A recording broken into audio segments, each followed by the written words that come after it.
Hello everyone, welcome back to Talking History. Thank you so much for joining me today.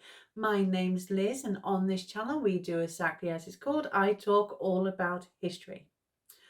So we are our last video in the Anglo-Saxon period. I will be entering the Norman period next week. I'll enter it kicking and screaming, but I will go. I've really enjoyed everything in the Anglo-Saxon period. You'll have to let me know down in the comments below who's been your favourite out of the Anglo-Saxon period. Who has been your favourite? Is it Alfred the Great, or is it Edith of Wessex, or are you a fan of Ethelred the Unready and you think he's just been given a really bad reputation? For me, it's got to be Ethelstan.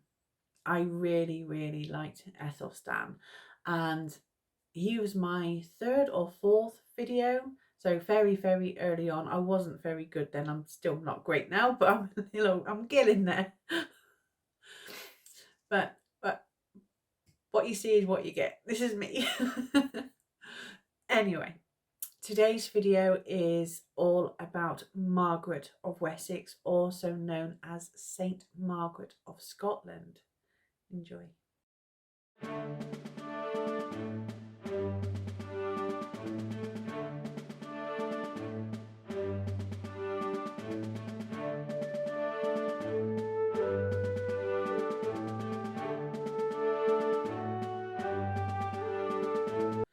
Margaret was born around 1046 and she was of royal blood. Margaret was a princess of the House of Wessex, and she was the eldest daughter born to Edward the Exile and Agatha, and she was also the eldest sister of Edgar the Atheling. Margaret's grandfather was Edmund Ironside. Her great-grandfather was Ethelred II, also known as Ethelred the Unready, and Margaret was the fifth great-granddaughter of Alfred the Great. Her great-uncle was Edward the Confessor, and Margaret's father, Edward, was exiled by King Canute after he seized the throne from Edmund Ironside. Edward and his brother Edmund ended up in Hungary, and Margaret's mother Agatha was connected to the Hungarian royal house, although it's not clear how. And this has been a subject of debate for many historians. And Margaret was born in Reka Castle in southern Hungary. Please forgive my pronunciations for that. You know me and pronunciations, we don't mix very well. So when her father was recalled back to England in 1057 as a possible heir to the English throne, his family went with him. And unfortunately, only a couple of days of arriving in England, Edward died very suddenly and unexpectedly. His cause of death is unknown, whether it was natural causes or whether it was something a bit more sinister. We don't know. And when Edward died, Margaret was completely overlooked for the throne, even though she was the eldest. But it was all because she was female. She wasn't even considered. Margaret's brother Edgar was considered too young after their uncle Edward the Confessor had died in 1066. So the Witan had selected Harold Godwinson as the next King of England. And following his death at the Battle of Hastings in October 1066, Edgar was proclaimed king by some of his supporters in London, but they were incapable of raising any real challenge towards William the Conqueror and his army. So Edgar, who was only a teenager, he was no older than 14, if not younger, so he had no choice but to surrender to William. Now, by 1068, Edgar had become unsettled to the Norman rule, and he became involved in the opposition to the new regime. And this had ended in William harrying the north and Edgar and his family fleeing to Scotland. And Edgar and his family were warmly welcomed into Scotland by the King of Scotland, Malcolm III. And when they arrived in Scotland, they arrived in Fife. And where they landed is now known as Saint Margaret's Hope. In 1069, Malcolm, who was 15 years older than Margaret, had asked for Margaret's hand in marriage. And Margaret had initially refused. She was hoping more for a religious life and she was hoping to become a nun. But Malcolm was persistent and he continued pressuring Margaret, and Margaret eventually relented and she married Malcolm in 1070 at Dunfermline. So Margaret and Malcolm's marriage was actually a very happy and fruitful one. They had 8 children together, and all of the children were given English names, and they was all raised as Roman Catholics. They had 6 sons, who was Edward, Edmund, Ethelred, Alexander, Edgar, and David. And they had 2 daughters, who were Mary and Edith. Now, Edith would go on to change her name to Matilda when she married Henry I of England. And when she married Henry, she brought the ancient Anglo-Saxon and Scottish bloodline into the Norman England. Now, David's reign would be the longest reign out of his 3 brothers. If you would like me to start delving into the Scottish royalty, then let me know in the comments down below. Give this video a big thumbs up because I will quite happily do that.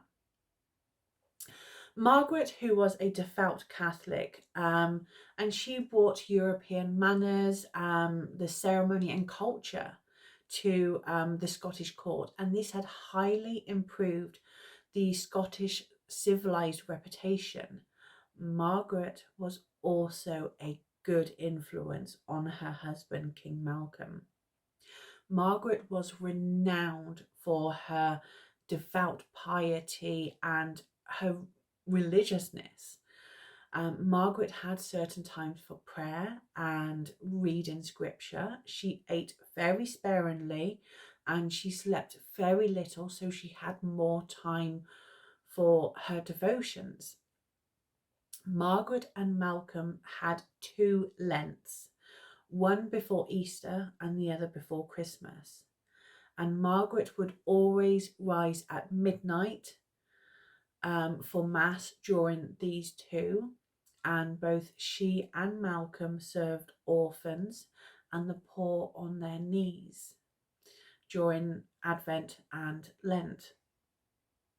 On her way home, she would wash the feet of 6 people and she would give them alms, and she would always be surrounded by poor people and beggars in public, and she never refused any of them. It was recorded that Margaret never sat down to eat without feeding 9 orphans and 24 adults first.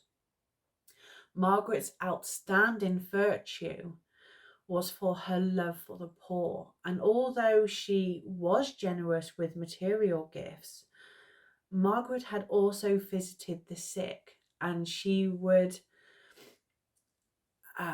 wash them and feed them with her own hands. She reformed the church in Scotland under the leadership of church councils.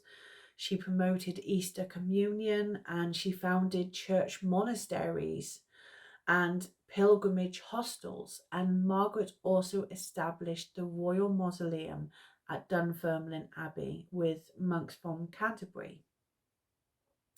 Margaret was also fond of Scottish monks, and she instigated the Queen's Ferry over the Forth so that pilgrims could reach the shrine of Saint Andrew more easily.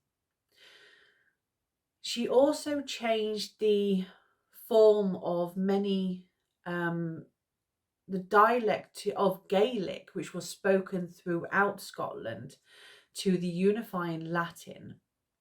Margaret believed that by adopting Latin to celebrate the Mass, of Scots could worship all together to unify, um, along with other Christians from Western Europe. And it was believed that Margaret had done this to unite both Scotland and England in an attempt to end the bloody warfare between the two countries. And we all know from history that the warfare between England and Scotland would go on for many, many more years. Malcolm, who was keen to further Scotland's interest, he had took advantage of the disruption that the Norman conquest had caused England. So Malcolm had embarked on a series of invasions on England, and all of them were unsuccessful. William II, also known as William Rufus, was now on the throne in 1093, when Malcolm made one last invasion on England. Margaret and Malcolm's eldest son, Edward, also went with his father. However, both were killed at the Battle of Alnwick in Northumberland on the 13th of November in 1093. Malcolm was aged 62. Margaret, who was very pious, and due to the repeated fasting and abstinence, this had caused considerable damage to her health. In November in 1093, Margaret was in her deathbed after a long illness, when her second eldest son, Edmund, had told her of the death of her husband and her eldest son. Margaret would die just 3 days later, on the 16th of November in 1093. She was aged 47. Margaret was laid to rest next to her husband, King Malcolm III, in Dunfermline Abbey, where there was reports of miracles to have taken place in and around her tomb, and this had supported her canonization by Pope Innocent IV in 1250. Queen Mary of Scots in 1560 had Margaret's head moved to Edinburgh Castle as a relic to help assist her during childbirth. Now, Margaret's head was later secured by the Jesuits at Scots College, and in 1597, where it was lost during the French Revolution. King Philip of Spain had the remains of both King Malcolm III and Margaret transferred to his palace in Madrid. However, their location actually remains a mystery. The feast of Saint Margaret was formally observed by the Roman Catholic Church on the 10th of June, but it is now celebrated each year on the anniversary of her death on the 16th of November, and the date was changed in 1972 following a reform.